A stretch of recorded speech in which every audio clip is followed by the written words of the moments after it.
Selamat berjumpa kembali Bapak Ibu, saudari-saudara, umat beriman terkasih dalam Tuhan. Salam sehat berlimpah berkat. Hari ini hari Minggu biasa ke-6 tahun A. Saya Romagus CSSR mengajak saudari-saudara merenungkan kutipan Injil Matius hari ini, bab 5 ayat 17 sampai 37. Kita mendengarkan sabda Tuhan terlebih dahulu. Dalam nama Bapa dan Putra dan Roh Kudus. Amin. Dalam khotbah di bukit, Yesus mengajar murid-muridnya, katanya, "Janganlah kamu menyangka bahwa aku datang untuk meniadakan hukum Taurat atau kitab para nabi. Aku datang bukan untuk meniadakannya, melainkan untuk menggenapinya. Karena aku berkata kepadamu, sungguh, selama belum lenyap langit dan bumi ini, tidak satu iota atau satu titik pun akan ditiadakan dari hukum Taurat sebelum semuanya terjadi. Karena itu, siapa yang meniadakan salah satu perintah Taurat sekalipun yang paling kecil dan mengajarkannya demikian kepada orang lain, ia akan menduduki tempat yang paling rendah di dalam kerajaan sorga. Tetapi siapa yang melakukan dan mengajarkan segala perintah Taurat, ia akan menduduki tempat yang tinggi di dalam kerajaan surga. Maka aku berkata kepadamu, jika hidup keagamaanmu tidak lebih benar daripada hidup keagamaan para ahli Taurat dan orang-orang Farisi, kamu tidak akan masuk ke dalam kerajaan sorga. Kamu telah mendengar apa yang difirmankan kepada nenek moyang kita, jangan membunuh. Siapa yang membunuh harus dihukum. Tetapi aku berkata kepadamu, setiap orang yang marah terhadap saudaranya harus dihukum. Barang siapa berkata kepada saudaranya kafir, ia harus dihadapkan ke mahkamah agama. Dan siapa yang berkata jahil, harus diserahkan ke dalam neraka yang menyala-nyala. Sebab itu, jika engkau mempersembahkan persembahanmu di atas mezbah, dan engkau teringat akan sesuatu yang ada dalam hati saudaramu terhadap engkau, tinggalkan persembahanmu itu dalam mezbah itu, dan pergilah berdamai dahulu dengan saudaramu, lalu kembali untuk mempersembahkan persembahan itu. Segeralah berdamai dengan lawanmu selama engkau bersama-sama dia di tengah jalan, supaya lawanmu itu jangan menyerahkan engkau kepada hakim, dan hakim itu pun menyerahkan engkau kepada pembantunya, dan engkau dilemparkan ke dalam penjara. Aku berkata kepadamu, sesungguhnya engkau tidak akan keluar dari sana sebelum engkau membayar hutangmu sampai lunas. Kamu telah mendengar firman, jangan berzinah. Tapi aku berkata kepadamu, barang siapa memandang perempuan dengan menginginkannya, dia sudah berbuat zina di dalam hatinya. Maka jika matamu yang kanan menyesatkan engkau, cungkillah dan buanglah. Karena lebih baik bagimu satu anggota tubuhmu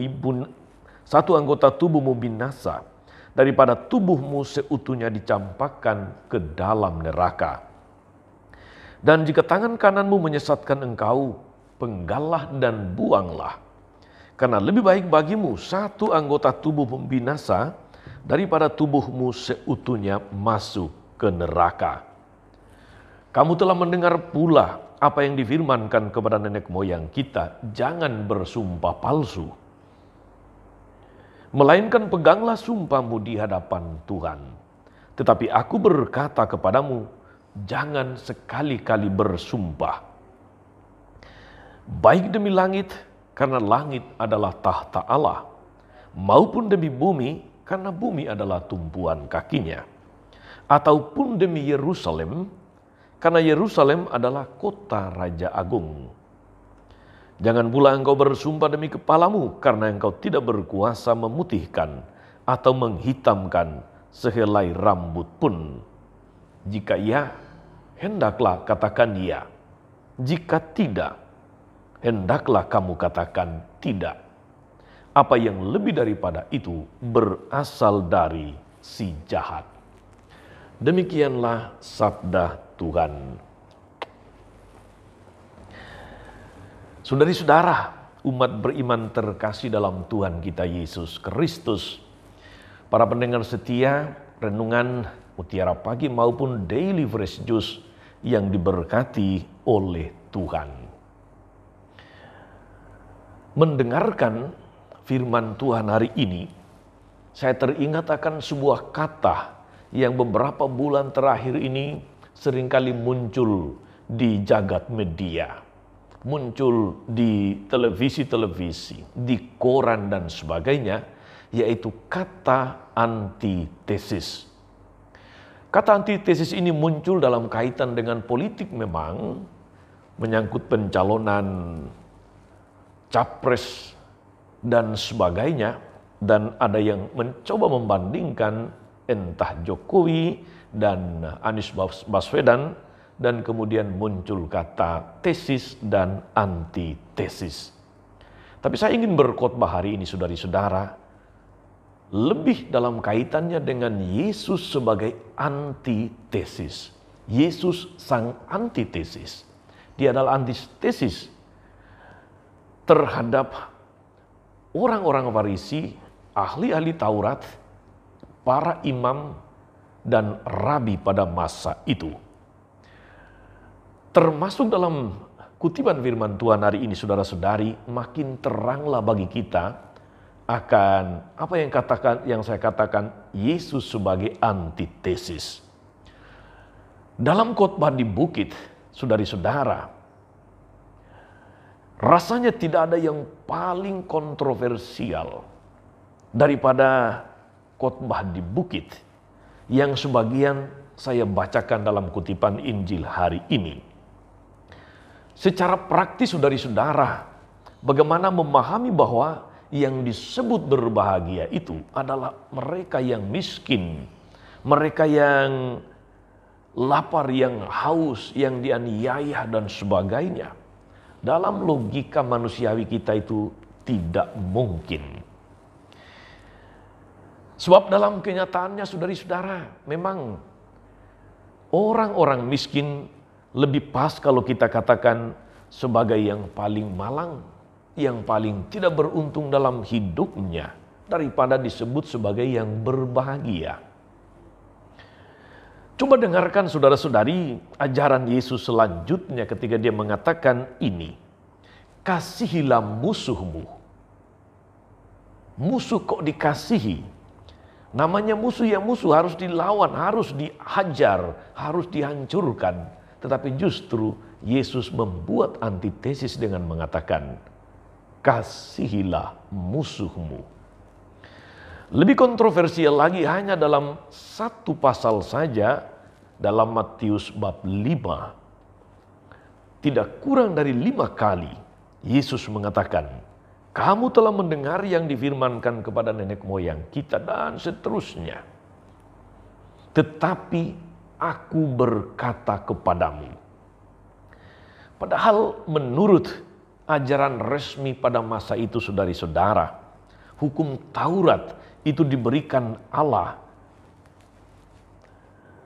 Karena itu menjadi hukum yang suci, yang kekal, yang tidak boleh diubah. Dan karena itu tidak tergoyahkan oleh apapun. Tetapi apa yang dilakukan oleh Yesus, saudari-saudara? Yesus kemudian mengutipnya, tetapi hanya untuk mengatakan bahwa itu belumlah cukup. Bahwa itu belum memadai.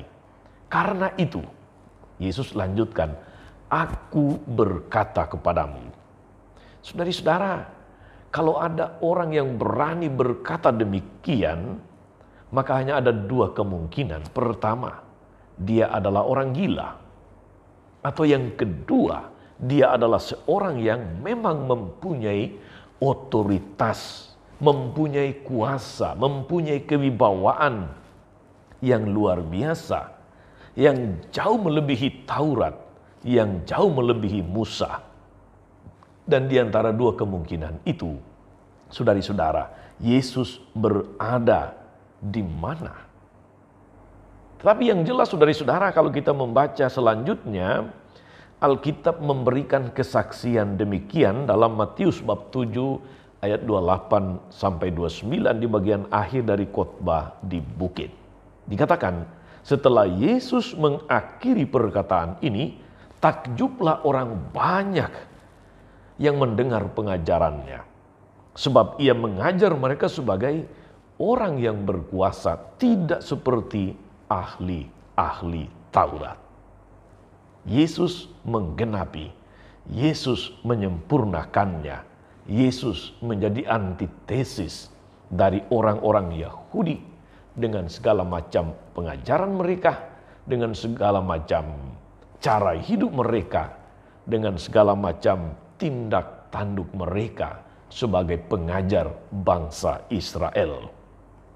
Saudari-saudara, umat beriman terkasih, kita renungkan sebagian dari khotbah di bukit ini.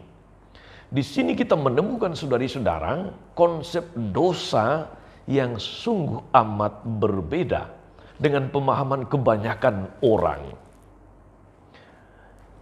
Yesus mengatakan bahwa dosa itu tidak ketika kita melakukannya, atau dosa itu terjadi tidak ketika kita melakukannya atau melakukan sesuatu. Dosa itu sudah terjadi ketika kita mulai menginginkannya. Ketika kita cenderung untuk melakukan sesuatu, dia sudah menjadi dosa. Saudari-saudara, umat beriman terkasih dalam Tuhan, dosa dalam hal ini lalu tidak hanya menyangkut tindakan. Dosa itu sudah menyangkut keinginan. Kalau biasanya kita mengatakan saudari-saudara, cinta itu datang dari mata turun ke hati, maka Yesus mengatakan dosa itu datang dari hati, dia naik ke mata dan seterusnya. Dia mulai dari keinginan, bukan ketika sudah menjadi tindakan. Apa yang dalam hati mempengaruhi otak, mempengaruhi pikiran orang, mempengaruhi mata, lalu kemudian mempengaruhi segala tindak tanduk. Maka ketika Yesus misalnya mengutip saudara-saudari tentang misalnya membunuh, jangan membunuh. Tapi Yesus mengatakan membunuh tentu saja dosa. Tetapi dosa itu sudah terjadi ketika orang mulai marah. Sebab tidak ada orang yang kemudian membunuh tiba-tiba tanpa ada alasan, tanpa marah, tanpa emosi dan sebagainya. Berzinah tentu saja dosa. Tetapi kepingin atau bernafsu saja itu sudah menjadi dosa. Saudari-saudara, umat beriman terkasih dalam Tuhan kita Yesus Kristus, tentang marah. Apakah para pengikut Yesus, apakah orang Kristiani tidak boleh marah? Kalau saya yang menjawab, ya kalau bisa sih orang jangan marah. Itu baik juga. Sebab marah itu saudari-saudara capek. Marah itu bikin menguras energi. Marah itu bikin stres dan sebagainya.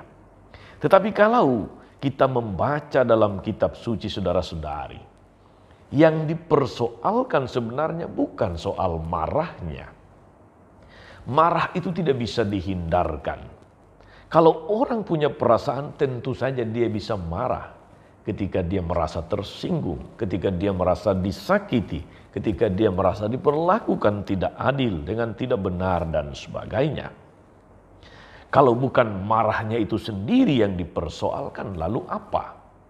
Saudari-saudara, umat beriman terkasih, yang dipersoalkan adalah apa yang menyebabkan kita marah dan apa yang kita lakukan di dalam kemarahan kita. Yesus juga pernah marah. Ya, pernah marah. Kapan?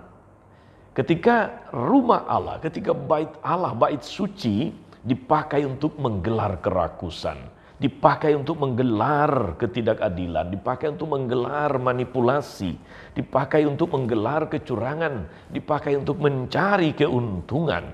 Yesus marah besar. Kita mendengarkan itu saudara-saudari, bagaimana Yesus menunjukkan kemarahan yang luar biasa. Dia menghambur-hamburkan meja para penukar uang dan sebagainya dan mengusir mereka pergi. Kesewenang-wenangan yang terjadi, manipulasi di sekitar bait Allah, itu yang membuat Yesus marah. Tetapi ketika dia diperlakukan tidak adil, ketika dia disalibkan, dia tidak marah.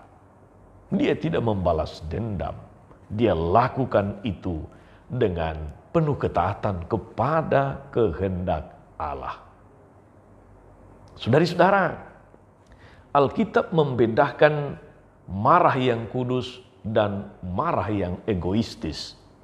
Marah yang egoistis inilah yang seringkali melahirkan dosa melalui perasaan tersinggung, melalui rasa jengkel, melalui benci, dendam, dan pada akhirnya melakukan macam-macam kekerasan, melakukan macam-macam tindakan sampai kepada pembunuhan. Saudara-saudara, umat beriman terkasih, dalam bahasa Yunani ada dua kata yang dipakai untuk menjelaskan kata marah. Yang pertama adalah kata thumos. Thumos itu kalau saya menggambarkannya itu ibarat api yang menyambar jerami yang kering. Dia membakar dan dalam waktu sekejap hilang. Dia cepat menyala, tetapi juga cepat sekali padam. Dia cepat sekali marah, tapi cepat juga hilang marahnya. Setelah selesai marah, ya sudah, semuanya selesai. Tetapi ada marah dalam arti yang kedua dalam bahasa Yunani, yaitu orge. Marah yang seperti ini ibarat api dalam sekam. Pelan membakarnya, tetapi padamnya lama. Karena seolah-olah memang dipelihara untuk tidak padam. Karena seolah-olah memang dipelihara untuk tidak cepat selesai. Daripada dilupakannya, diingat-ingat terus. Ibarat luka, begitu dia mulai mengering, dikorek lagi, berdarah lagi, dan seterusnya. Istilah marah yang dimaksudkan oleh Yesus adalah marah dalam arti yang kedua, yaitu orge.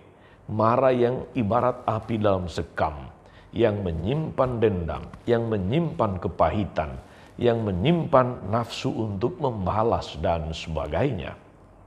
Saudari-saudara, umat beriman terkasih dalam Tuhan, ibadah dan persembahan kita tidak ada gunanya menurut Yesus kalau kita memelihara dan tidak mau membuang amarah dan ganjalan terhadap sesama kita. Karena itu Yesus katakan, tinggalkan mezbah itu dan pergi berdamai dahulu, baru kembali lagi.